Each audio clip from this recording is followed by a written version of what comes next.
Up next, we continue our series of interviews from the Eisenhower Legacy Collection with unedited excerpts from a 1992 conversation with retired General Bernard Schriever, who directed the U.S. Air Force program to develop the ICBM, or Intercontinental Ballistic Missile. He discusses the technological advances made during the Eisenhower presidency that led directly to supersonic aircraft and spaceflight. And he explains how the Soviets beat the Americans into space with the launch of Sputnik, the so-called missile gap of the 1960 presidential campaign, and his reaction to Ike's famed military-industrial complex speech. Independent producer George Colburn conducted this interview for a series of documentaries on Dwight D. Eisenhower's military and political career, a period covering 1941 to 1961. Over the next few weeks, C-SPAN 3's American History TV will air a selection of interviews that Mr. Colburn has conducted over the last 2 decades with the people closest to Ike during the war years and his presidency. This is about 50 minutes. My name is Bernard A. Schriever, commonly called Benny, and I retired from the Air Force as a 4-star general. In 1950, I was in the Pentagon and was head of the Development Planning Office on the Air Staff. And I had that job for 4 years, so therefore that was the job I had when President Eisenhower was elected in 1952. I left that job in the Pentagon Development Planning Office to take charge of the Air Force ICBM program, which was a highly classified program at the time. Actually, I started working on that in the Pentagon during my last year there in creating the organizational arrangements for it, working with the scientific community, the von Neumann Committee and so forth, and arriving at a management and organizational approach for doing the ICBM program. And I took over command of that office out on the West Coast in the Los Angeles area in August of 1954. And I held that position until April of 1959, at which time I took command of the Air Research and Development Command at Andrews Air Force Base in Washington, D.C. And so that was the total period of time that the President Eisenhower was in office. Okay. Now, if you could, again, for background and context, talk about the chain of command or the line of command from the Oval Office through DOD or however it works with regard to your highly classified ICBM development program. Well, there really, I would say there are 2 channels.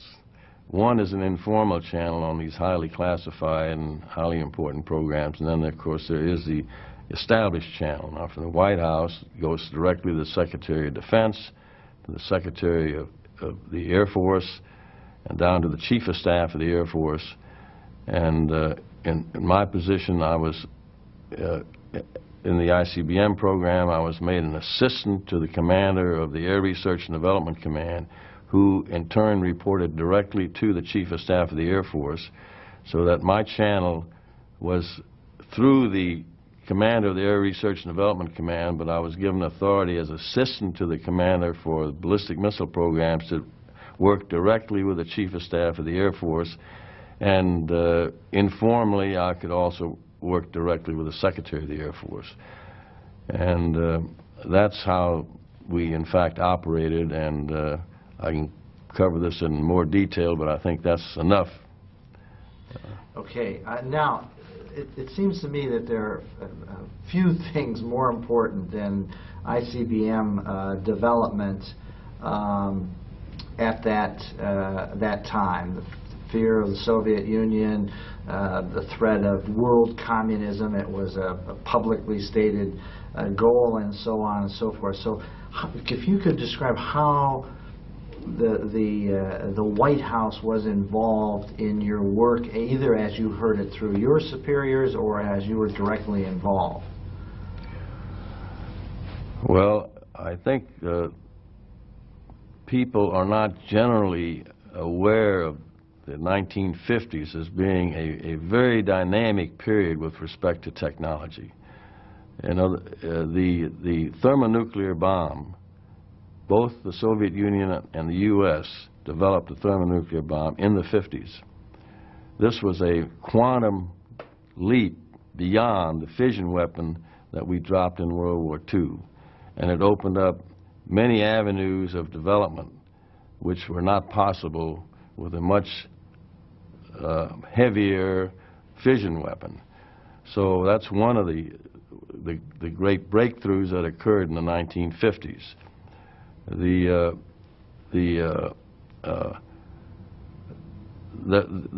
dynamics of technology starting from World War II through the late 40s and into the 50s. As a matter of fact, when General Eisenhower, right after the war, was Chief of Staff of the Army, he wrote a memorandum which made it very clear what his thinking was with respect to the importance of technology, the breakthroughs that had been made in World War II, in jet engines, and rocket engines, and electronics, and so forth.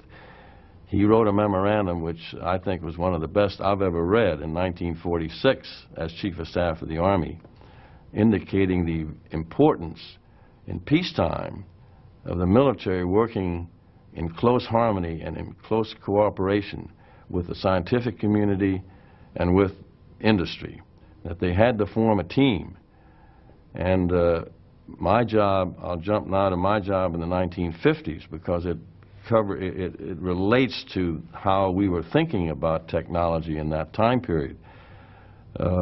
In the old days, why things moved slowly and operational requirements was the king. But in the environment of the 50s, there was a technology push that required our looking 5, 10, or even 15 years in the future with respect to operational requirements. So we tried to work and match operational needs with a technology push, and that's in essence what the Development Planning Office was all about. And it was through the Development Planning Office that we were thinking about long-range ICBMs, thinking about spacecraft, thinking about supersonic aircraft, thinking about the wide-bodied aircraft for logistic support, such as the support given in the Gulf War, precision weapons.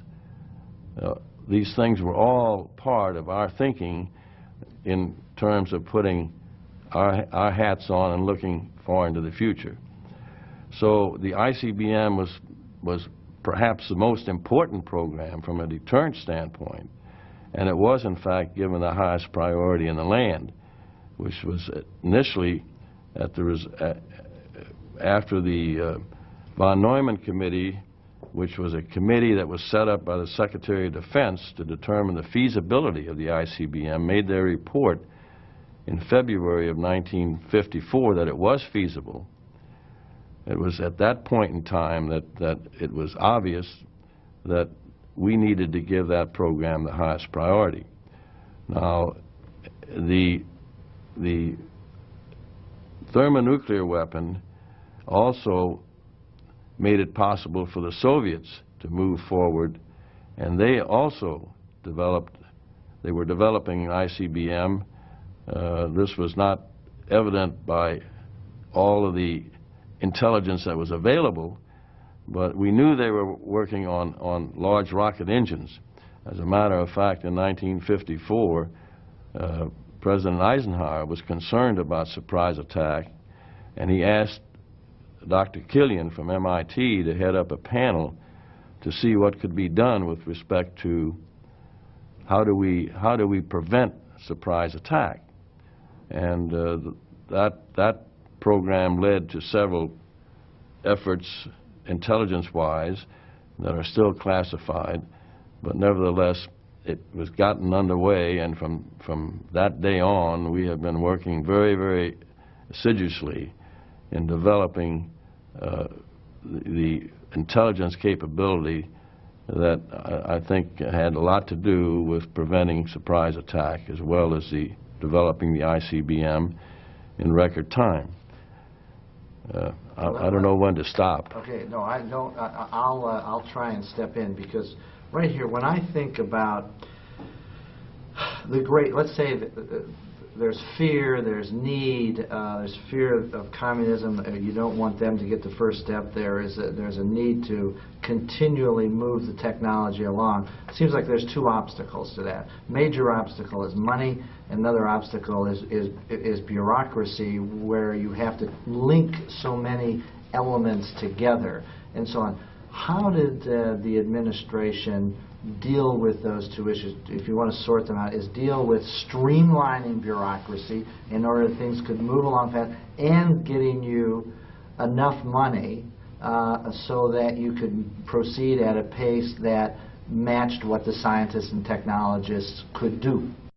The von Neumann Committee made the recommendation that, number one, the ICBM was feasible, number two, that we could achieve this capability by 1960, this was 1954 in February, if we set up a management process which streamlined the decision-making.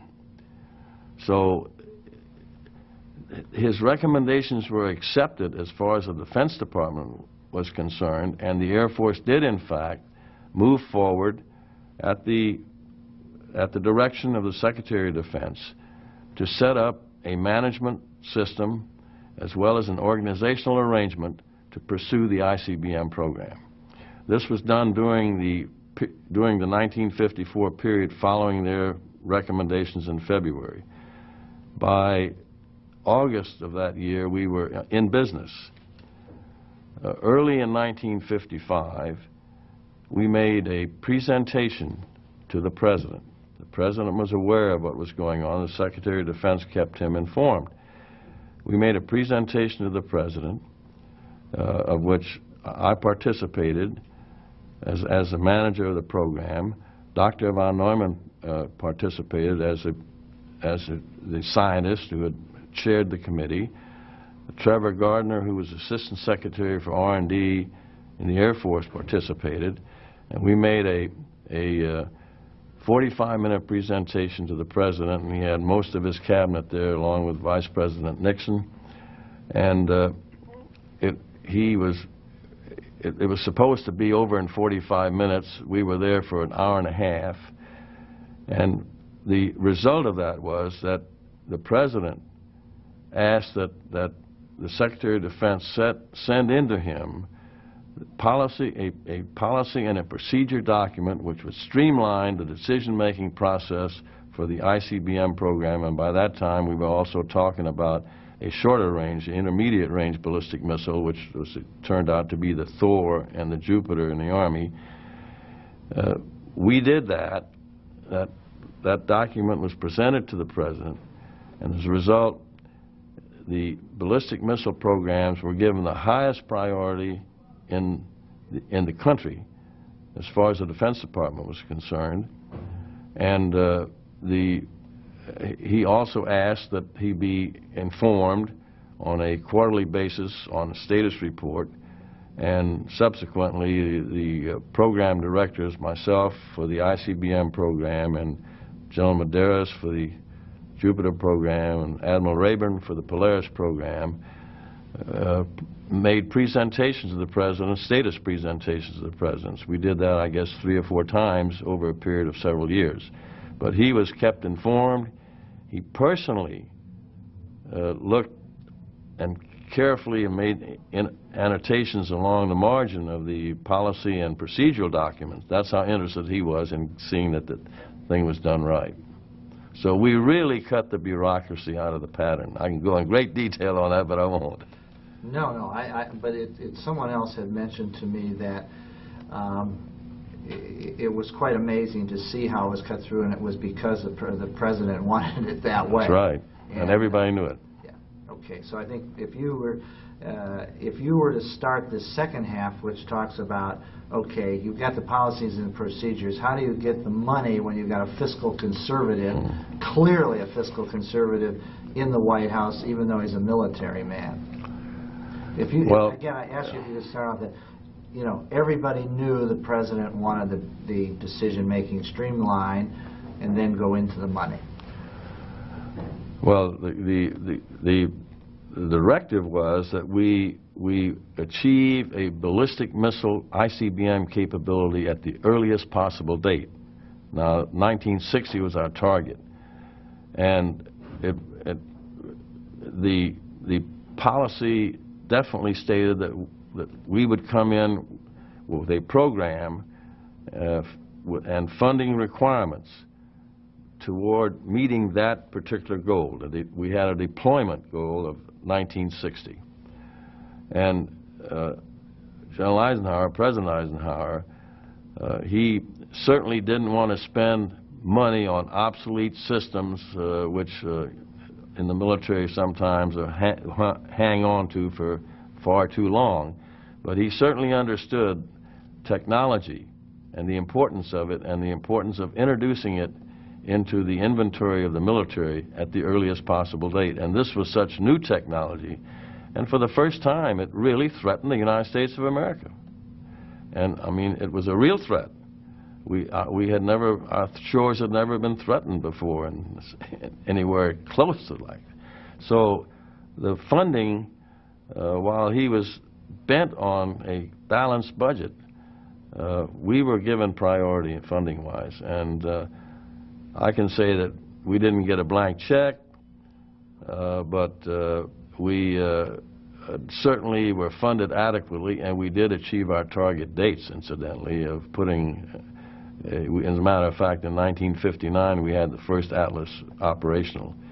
By 1961 we had the Titan, and by 62 we had the Minuteman. So you see, we were adequately funded. I can't complain about that.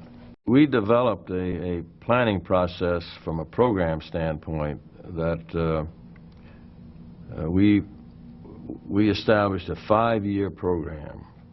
Remember, we had not only the Atlas program, we had the Atlas, the Titan, and then the Minuteman and the Thor. And then we had space programs that came along after that. There was one condition that actually existed in the country at that time, and that is that there was no controversy between the executive branch and the Congress with respect to the importance of the ballistic missile program. As a result, the Congress, to my knowledge, I can't remember that they denied the President any budget requests that he asked for as far as the ballistic missile program is concerned. And having a 5-year program, we budgeted out, although we only got 1 year and in some cases 2-year money, we presented to the Congress a 5-year projection. And we presented that through the Defense Department as well, through the Air Force Secretary and through the Secretary of Defense. So the program had continuity, and both from the standpoint of the executive side of the government and also from the congressional side of the government. And I can truthfully say that I received very strong support both from the President and from the Congress. So the threat, we were getting hard information with respect to what the Soviets were doing, which of course was proven out when they flew the Sputnik in 1957, that if they can fly a Sputnik, they can also have an ICBM. So it was hard evidence that they had the capability of doing it. So there was a crisis mood, you might say, in the country with respect to getting an ICBM capability, not to attack but to deter. And I always said in those days, the reason we are building this missile is because it's the least likely to be used, and that's exactly that's the reason it did have that attraction, because that would be a holocaust if we ever made an exchange of ICBMs. So it was given strong support from both sides, and it included Republicans and Democrats as well. And I didn't have, my interest, of course, was getting a capability in the time period that I had been charged with. And we certainly didn't throw money away. And the president actually did achieve his objective. I think he ended his 8 years with a budget surplus. So that had to be a miracle, you know, and at the same time modernize the military forces. I don't think he's been given sufficient credit for that. Well, of course, we could have had satellites in orbit long before the Sputnik. As a matter of fact, it was recommended that from several different sources, including my command, that we proceed with a reconnaissance satellite. But there was an international geophysical year, and they decided that they'd do this and keep the military out of it. And that was not. It was done for the reason that the ballistic missile program was so important that we didn't want to distract from the ballistic missile program by giving the responsibility to the military to put up a satellite. So the fact of the matter is we had the know-how, we had the capability, we had the hardware, we had the industrial complex. We could have easily had a Sputnik type, or much better than a Sputnik, up there. But it did shock the American people. It really did. It was and I think that it was not fully understood by the politicians what a shock that would be if they put up the first satellite. And what happened was that I was going back and forth like a yo-yo from the West Coast to Washington to make presentations to the Pentagon and make presentations to Congress. Why can't we get something into space sooner? Why can't we do this or do that? We haven't been doing enough. The Congress picked it up as an adversarial thing. So that was the first time that we had an adversarial kind of a situation that had anything to do with the program. Was after Sputnik in October of 1957. The hearings in the end of that year and on into 1958. I don't know how many hearings I attended during that period. And I know that I was grilled rather unmercifully by Senator Johnson on the fact that he had gotten some information that we really weren't working full time or overtime, and were we getting enough money, and all of that sort of thing. And the record will show that I stood up and said we're getting all the money that we can spend to accomplish our goal. We can't speed up the program any further. It cannot be accelerated with money. It cannot be accelerated with money. But and of course, I think we proved that we put satellites up within a year after the Sputnik. Both the Army put up the first one, the Explorer. We put up the Discoverer. As a matter of fact, by 1960, we had recovered a capsule from orbit. So there wasn't really, we weren't behind technically. In fact, we were ahead technically of the Soviet Union. We just made a wrong decision by not having the military proceed with a satellite program. And Discover was the first one that we had aimed at achieving some surveillance capability. And that program, plus others, all the space programs that the Air Force proceeded with from that point on after Sputnik, were part of the responsibility of the Ballistic Missile Division, because the know-how, the resources, the industry team, and so forth were all involved in the ballistic missile program. They were just, they matched at that time. As a matter of fact, the Gemini was launched with a Titan booster. The Mercury was launched with an Atlas booster. So you can see the close relationship between the ballistic missile program and the space program. But we were, in fact, never behind.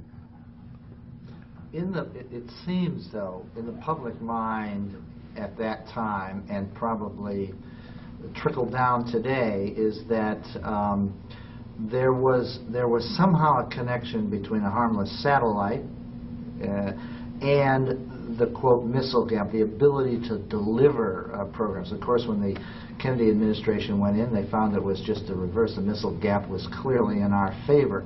But Eisenhower and his administration didn't seem to be able to quell that fear. Now, I know part of it was intelligence. You didn't want to say what you knew about the enemy and so on. But that must have made your life fairly difficult in terms of the Congress is a freestanding branch of the government and controlled by one party and having access to the press and obviously the president here.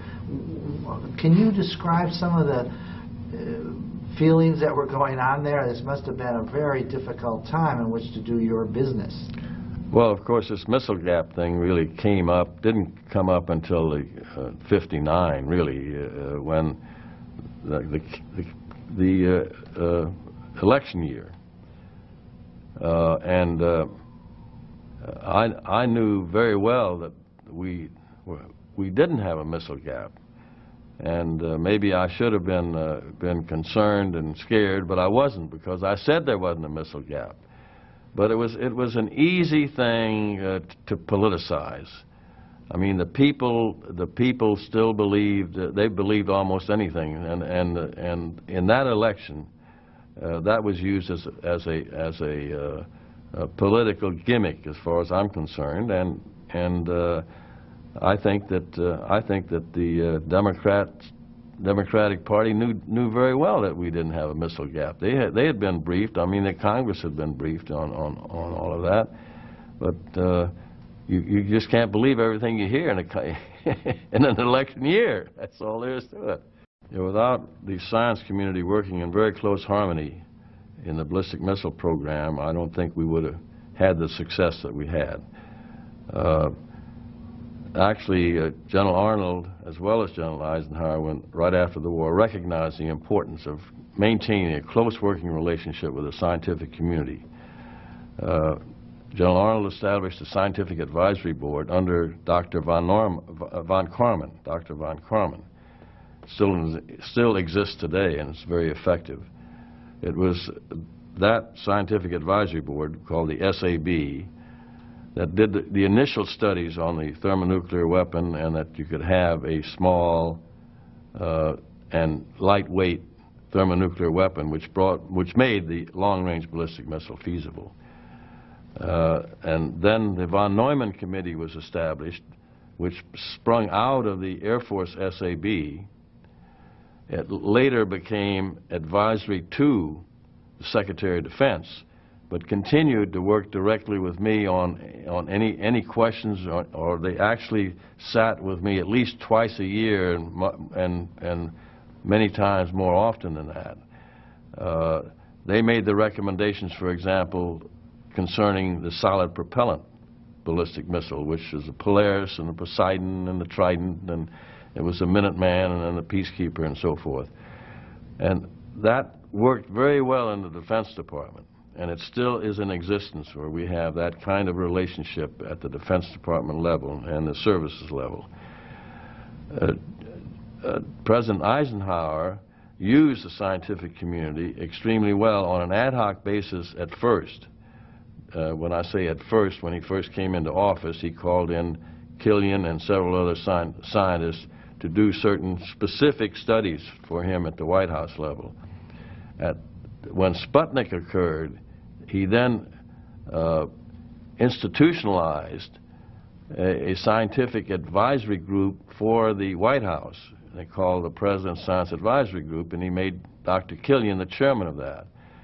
That has had several iterations since, but it still is in existence today, advising the President on scientific matters. Now, the advisory committee at the White House level under Killian had the ballistic missile programs and the space programs as top priority items for their considerations, which they reviewed. I know they came out and visited with me when I was running the programs on the West Coast. They made recommendations to the President, kept the President informed as to how the program was proceeding. So you had that very close working relationship with the scientific community throughout that whole period on a very harmonious basis. Now, I'm not going to go into what happened later, the Vietnam War and so forth, alienated some scientists, but we still have a good working relationship with the scientific community. As far as industry is concerned, during that time period, particularly coming out of World War II, going into the first 15 or 20 years after the war, we had a fine aerospace industry. We worked very closely with the aerospace industry, using the National Advisory Committee on Aeronautics. They were also in existence, a scientific group interfacing with the industry and interfacing with the government. So we had all of these things working together and on a very harmonious basis. And it's too long to go into detail, but I can assure you that without that infrastructure, I don't think we would have gotten the job done. So it's the Defense Department working on a cooperative basis with the scientific community and with industry that really got things done. I was surprised at the President's remarks concerning the military industry complex. There's no question that there is a lot of power there, and but he gave that, I believe personally, I never had an opportunity to talk to him about that, and he never really got back to it and tried to give it any further explanation. But the media picked it up almost immediately, pretty much in a negative context. Well, I'd say almost completely in a negative context. I can interpret it in other ways, that this is something that we should be careful and watch, and I don't think that any of the concerns that he expressed have in fact materialized. He also talked about the scientific community, perhaps the scientific elite, having too much influence on and making policy, which upset the scientific community considerably. I have had very close working relationships with the scientific community. They have worked very closely with the highest levels in government. I've never seen them really do anything to try to influence policy. They make recommendations, and I think that they should be able to make recommendations. All kinds of organizations and people make recommendations. That's different from influencing if you get the negative connotation of influence. In other words, influence peddling rather than advice and counsel. And I choose to say advice and counsel. As far as the scientific community is concerned, I always considered it when it came to me, and I think that our relationship with the scientific community, that is a military relationship with the scientific community, is excellent. We have had some adversarial relationships with industry, but that's come about by, I consider, inflexible legislations that's been passed, micromanagement to the extreme, coming both from what I would say from the Congress and the Pentagon these days, down to the management level where the jobs are really being done. We didn't have those problems back in the Eisenhower days. Okay, very good. The thing that, again, dealing with some of the stereotypes and impressions, the various missiles being developed by different agencies, inter-service rivalry for funds and so on, was that the most efficient way of dealing with it in terms of money, in terms of just development itself? Well, of course, there's always a certain amount of inter-service rivalry, and a lot of it is good, and some of it's bad. Let me say that I don't think that there was anything really bad about the inter-service rivalry in the missile area. I'm talking about ballistic missiles now. Ballistic missiles were considered to be so important that we, in fact, on the ICBM side, we deliberately went two approaches on. The Atlas was one approach from a technical standpoint. The Titan was one approach from a technical standpoint. They both had the same objective and the same range, but they were quite different in the way they were developed. That was true in the development of the atom bomb. There were two approaches, technical approaches taken to that. Then we went from the liquid cryogenic missiles to the solid propellant, which had great advantages from an operational standpoint and a maintenance and supply standpoint. They're much easier to handle and so forth. Now, on the only program that I think could be criticized is we had two IRBMs, or intermediate range ballistic missile programs, the Jupiter and the Thor. Now, the Jupiter was to be launched from shipboard, so that was an entirely different approach and a different problem to solve. So you could still rationalize that a Jupiter missile was justified. We did have a big fuss between the Air Force and the Army with respect to the intermediate range ballistic missile. So you could be critical of that. I can rationalize that it made some sense. We finally ended up with the solid propellant, which has so many operational advantages over the cryogenic missiles, liquid missiles, that both the Navy has. They went to the Polaris, to the Poseidon, to the Trident, and we went from Minuteman 1, 2, 3, and then to the Peacekeeper, all solid propellant missiles. Now, one thing also you have to remember, that the ballistic missile program created a whole new industry, which was a foundation and springboard for the space programs. So who can quarrel with all that? I mean, we were the first, we were really the leading nation in space. We made some policy mistakes since. I don't think we should have ever said the shuttle should be the only one that launched things into orbit, because that kind of stopped development on other type of boosters, and we're suffering from that now. But I think in the ballistic missile program, yes, if you want to really be picky, you can say why Jupiter and Thor. You can't say why the long-range land-based ballistic missiles and the submarine-launched ballistic missiles. The submarine-launched ballistic missile is a very, very fine deterrent weapon, a great deterrent weapon, because it still is highly invulnerable to attack. Late in the this happened probably in '58. There was pressure to accelerate the initial operational date. In other words, when we could get a Minuteman operational in the field. We had a date set for 60. It was about 5.5 years from the time we started the program. That was about '62, late '62.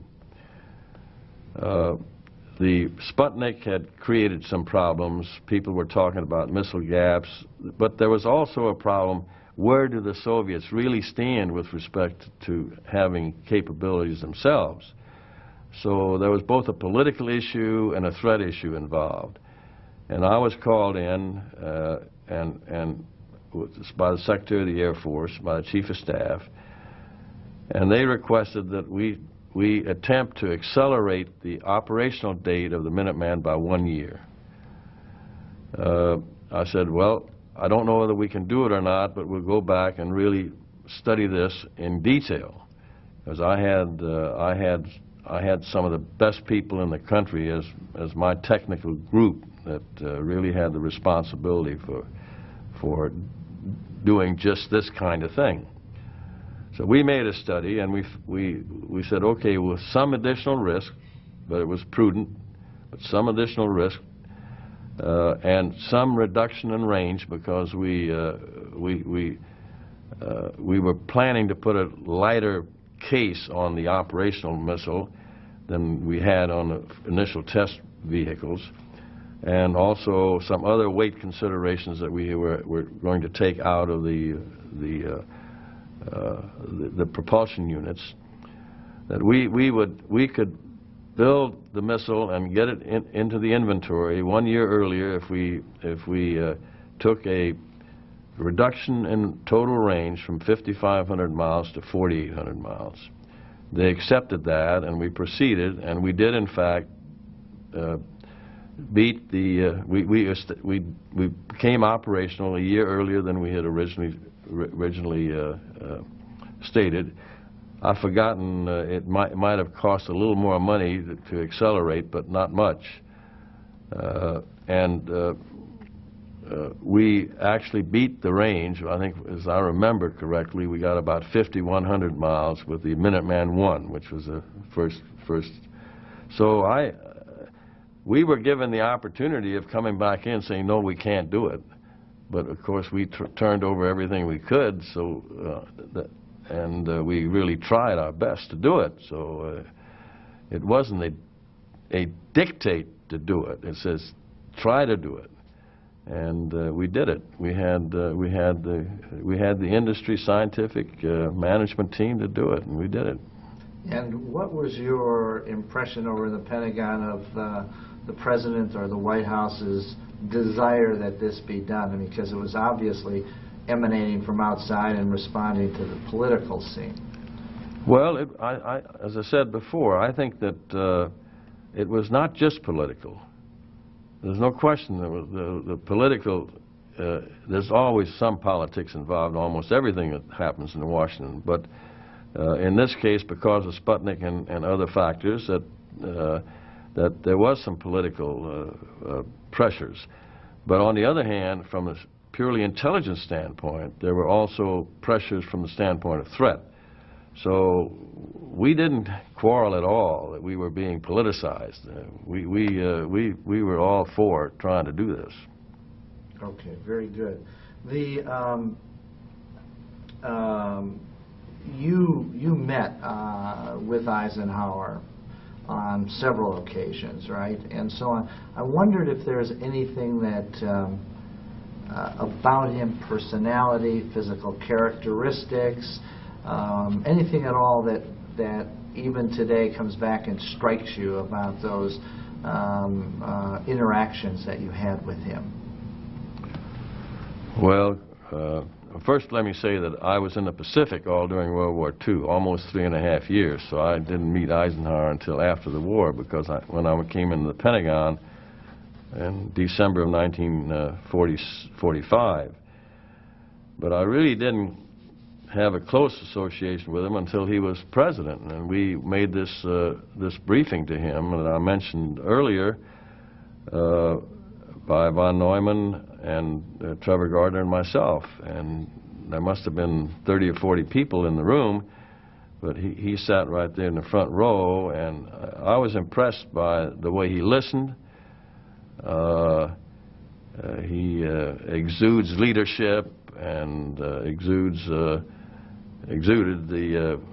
that he was absorbing, and the questions he asked, he didn't ask many questions, but the questions he asked were all good questions with respect to not the details of the science and technology, but other things relating to the whole program from an operational standpoint and also from a management standpoint. And I had the very, very fine impression, and it was clear that he was the leader. I mean, with all of the cabinet members around, the vice president around, he was running the show. And another time we briefed him at Camp David, and where we had a little more opportunity to be more relaxed, and I just always had a great respect for President Eisenhower, and I wish I'd gotten to know him better. I knew most all the 5 stars over in the Pacific, but not in the European theater. Let me just go over here. I wondered, is there you've spoken to most of my points here, and I must say very well. Why did Eisenhower in his later years want to reorganize the Department of Defense? What motivated that? Did that have any impact on what you were doing? You mean when he was president? Yeah. There was an attempt to make the Secretary of Defense more of the boss of the services than had been the case. Yeah, the original, when the National Security Act was passed in 1947, I guess, and Forrestal was the first Secretary of Defense. The Secretary of Defense and his staff was supposed to be quite small and largely policy-oriented. And I've forgotten exactly the number, but they were talking about something like 100 on the staff. That increased, of course, by the time Eisenhower was president, had increased, but he must have seen it from the standpoint of when he was in the Pentagon after the war, and then when he became president, that there was still too much inter-service rivalry. He may have been looking at it from an operational standpoint as well as from a management standpoint and an R&D standpoint, research, development, and procurement standpoint.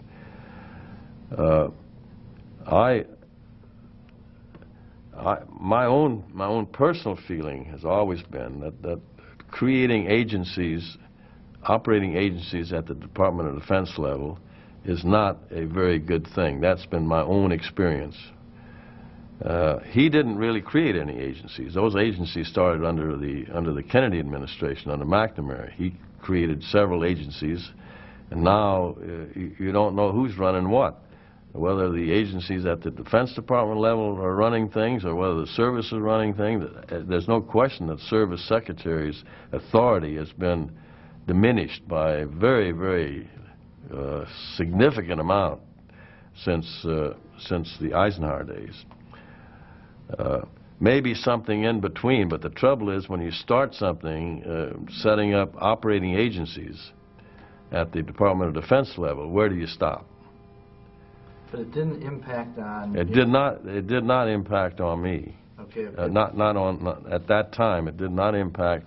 Okay, let me just see if this will fly with you. That his Defense Department reorganization, what you were doing was already streamlined. That this attempt to streamline it really didn't have an impact. If that's, I want to get at the fact that it was in no way in response to the fact that you were not moving along. No. I think, as a matter of fact, I read in Killian's book that the President had asked Killian, as chairman of the President's Advisory Committee, was the ballistic missile program being carried out in a satisfactory way? Is it meeting the goals that have been set and so forth? And in Killian's book, he reports that, and I know he came out a number of times. I saw Killian a number of times. Of course, they were interacting with the von Neumann Committee too, and their reports to the President in each instance were very favorable. I didn't see a single negative report from Killian about the ballistic missile programs, even though we had a number of flight failures. His comment on that was, you have to expect those sort of things.